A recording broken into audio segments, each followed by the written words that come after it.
Welcome to Python learning series day 46, जहां हम आज एक बहुत इंपॉर्टेंट पाइथन कंसेप्ट सीखने वाले हैं जो डेटा साइंस, पाइथन प्रोग्रामिंग और मशीन लर्निंग में ऑलमोस्ट हर जगह यूज होता है, which is indexing in Python. और हाँ, पहली बार चैनल पर आया हो तो don't forget to subscribe my channel, क्योंकि यहाँ हम पाइथन और डेटा साइंस के कंसेप्ट बिल्कुल सिंपल लैंग्वेज में और प्रैक्टिकल एग्जाम्पल के साथ सीखते हैं।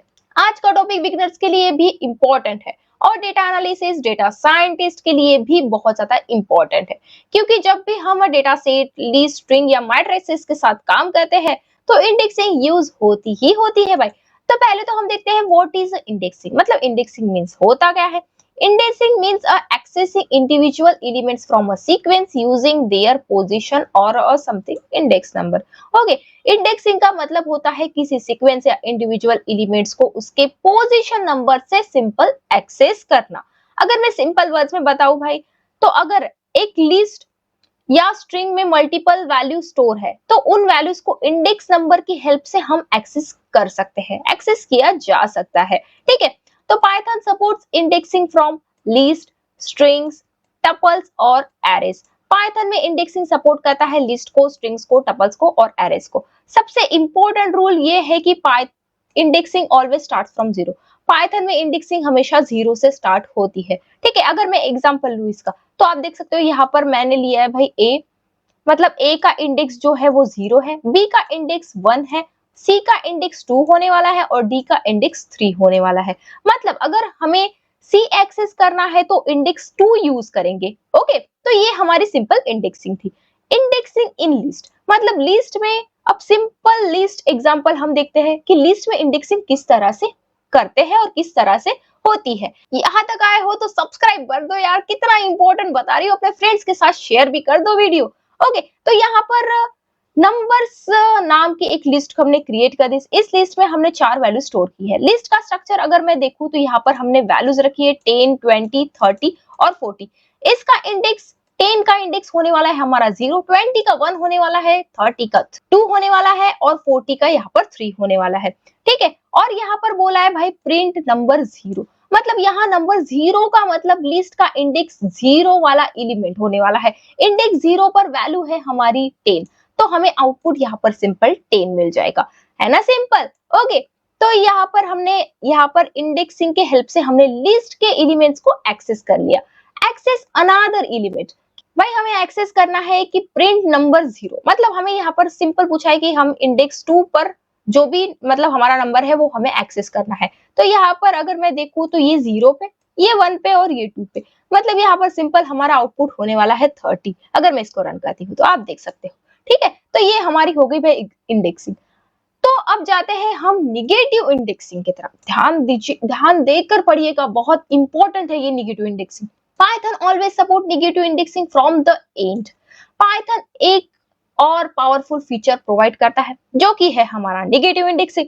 निगेटिव इंडेक्सिंग का मतलब होता है लिस्ट के एंड से एलिमेंट्स को एक्सेस करना, मतलब एंड से एक्सेस करता है भाई। ठीक है, तो अगर मैं इसका एग्जांपल समझूं तो यहाँ पर नंबर्स हमने सिंपल यहाँ पर प्रिंट कर दिया। ठीक है, तो इसको वन बाय वन हम समझते हैं। अब इसको अगर मैं समझूं तो यहाँ पर हमने 10, 20, 30, 40 हमने फिर से नंबर ले लिया। तो इसका अगर मैं पॉजिटिव इंडेक्स देखूं तो 0, 1, 2 और 3 होने वाला है। ठीक है, अगर मैं इसका निगेटिव इंडेक्सिंग देखूं तो यहाँ पर जो 40 है वो -1 होने वाला है, 30 -2 होने वाला है, 20 -3 और 4 यहाँ पर -4 होने वाला है। ठीक है, ये हमारा निगेटिव इंडेक्सिंग होना है।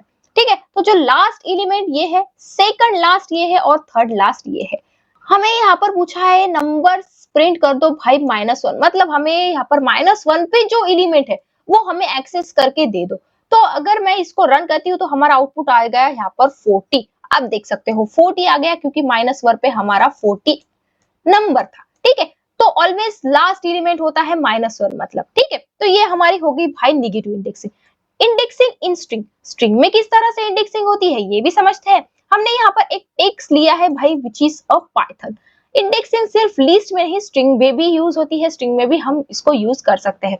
तो समझते हैं, यहाँ पर हमारी जो इंडेक्सिंग है वो स्ट्रिंग में होने वाली है। यहाँ पर जो p है वो हमारा 0 इंडेक्स पर है, y जो है वो 1 इंडेक्स पे, 2 इंडेक्स पे टी, 3 इंडेक्स पे एच और 4 इंडेक्स पे ओ और एन इंडेक्स पे हमारा यहाँ पर होने वाला है 5। तो ये हमारा भाई इंडेक्सिंग हो गई स्ट्रिंग में। तो यहाँ पर प्रिंट बोला है टेक्स्ट 1 को प्रिंट कर दो, तो हमारा यहाँ पर आउटपुट आ जाएगा y। सिंपल, मतलब इंडेक्स 1 पर हमारा y कैरेक्टर है तो वो हमें प्रिंट होके हमारे आउटपुट में मिल जाएगा। अब देख सकते हो इस तरह से हमारे स्ट्रिंग में भी इंडेक्स होती है जो कि 0 से ही स्टार्ट होती है।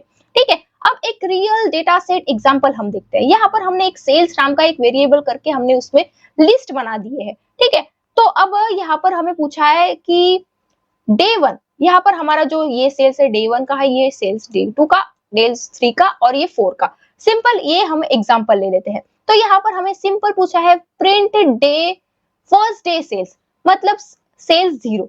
सेल्स 0 पर जो भी हमारी वैल्यू होगी, मतलब इंडेक्स 0 पर जो हमारी वैल्यू होगी वो हमें प्रिंट होके मिल जाएगी, जो कि है 1200। ठीक है, तो और यहाँ पर पूछा है लास्ट डे सेल्स, मतलब -1, मतलब निगेटिव इंडेक्सिंग हो रही है यहाँ पे। तो -1 मतलब भाई लास्ट में ही एलिमेंट होगा। और एक नेगेटिव इंडेक्सिंग का तो आपको पता है, सिंपल सा रूल है, नेगेटिव इंडेक्सिंग में -1 लास्ट वैल्यू होती है। तो प्रिंट करके दे दो भाई। अगर मैं इसको प्रिंट करती हूँ तो आप देख सकते हो हमें लास्ट वैल्यू और फर्स्ट वैल्यू मिल चुकी है सेल्स की। तो यहाँ पर इंडेक्सिंग इन 2D एरे, 2D एरे में किस तरह से इंडेक्सिंग होती है वो भी देखते हैं हम यहाँ पर। तो यहाँ पर हमारे पास एक मैट्रिक्स स्ट्रक्चर है जिसमें हमारा ये रो 0 है और ये रो 1 है। सिंपल, ठीक है, जिसमें मैट्रिक्स रो और कॉलम में हमारी यहाँ पर सिर्फ सीधा सिंपल मैट्रिक्स दिया हुआ है। तो हमें यहाँ पर प्रिंट बोला है मैट्रिक्स 1 और 2, मतलब यहाँ पर अगर मैं देखूं तो ये सेकंड रो रिटर्न करेगा। जो 1 है हमारा वो यहाँ पर सिंपल सेकंड रो रिटर्न कर देगा हमें। ठीक है, और यहाँ पर जो सेकंड रो में इंडेक्स 2 पर जो वैल्यू है वो हमारी है यहाँ पर 16, मतलब जो 1 है ये इंडेक्स 0 हो गया और ये इंडेक्स हमारा 1 हो गया।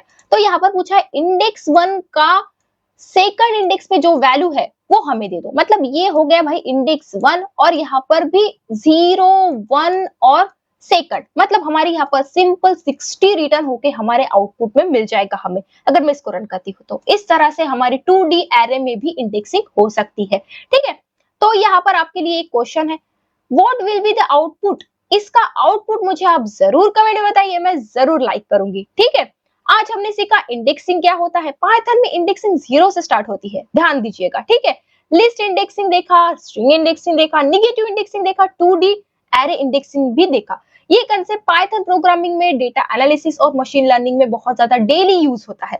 वीडियो पसंद आई हो तो लाइक जरूर करना, अपने फ्रेंड्स के साथ शेयर करो जो पाइथन या डेटा साइंस सीख रहे हो। और ऐसे इजी प्रैक्टिकल पाइथन कंसेप्ट के लिए चैनल को सब्सक्राइब करना मत भूलना, बेल आइकन प्रेस कर दो नेक्स्ट पाइथन ट्रिक के लिए। मिलते हैं नेक्स्ट वीडियो में, तब तक keep learning and keep practising. Thank you.